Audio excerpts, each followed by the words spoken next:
Hi all, ఏంటి ఇవి చూసారా? కొత్తగా ఉంది కదా. మన సైడ్ అయితే ఇవి అసలు తెలియదు. నేను ఇదే ఫస్ట్ టైం చూడడం. ఇది ఎక్కువ నార్త్ ఇండియన్స్ అనమాట తింటారు. సో మన సైడ్ అయితే ఇవి దొరకవు. బట్ ఇవి చూడడానికి అయితే కొంచెం వెరైటీగా ఉన్నాయి. ఇవి అడవి ప్రాంతాల్లోనే దొరుకుతాయంట, లోకల్ గా దొరకవు. అంటే మనం ఇంటి దగ్గర వేసుకుంటాం కదా, తోటకూర గోంగూర ఆ టైప్ లా కాదు. ఓన్లీ అడవి ప్రదేశంలోనే దొరుకుతాయి. అండ్ ఇది విటమిన్ బి కూడా ఉంటుందంట. సో ఇది మంచి హెల్దీ ఫుడ్ అని చెప్పారు అక్కడ సబ్జీ అమ్మిన వాళ్ళు. సో హెల్దీ ఫుడ్ అన్నాక మనం తయారు చేయకపోతే ఎలా చెప్పండి.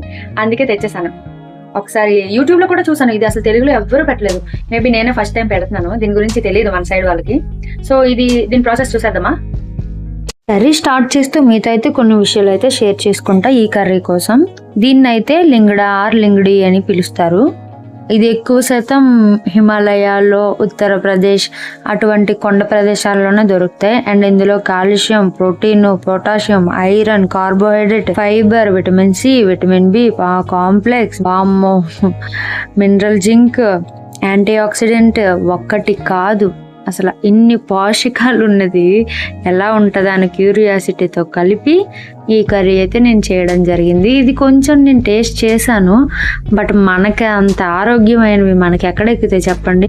ఎక్కువ రోజులు బ్రతికేస్తాం కదా అలాంటి ఆరోగ్యకరమైనవి తింటే. సో ఫస్ట్ అలాంటి ప్రయోగాలన్నీ మా ఆయన మీద చేస్తాను. అతనికి ఏ కర్రీ అయినా యాక్సెప్ట్ చేసేస్తారనమాట. కాకరకాయ అయినా కుర్కురేలా తినేసే రకం మా ఆయన.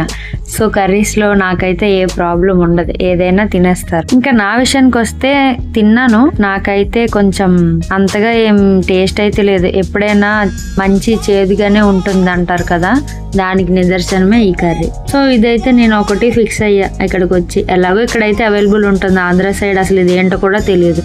అందుకే ఇలాంటి కొత్తవి ఇంకా ఉన్నాయి మార్కెట్లో, అవి కూడా ట్రై చేయాలనుకుంటున్నాను. సో వీడియో నచ్చినట్లయితే లైక్ చేయండి.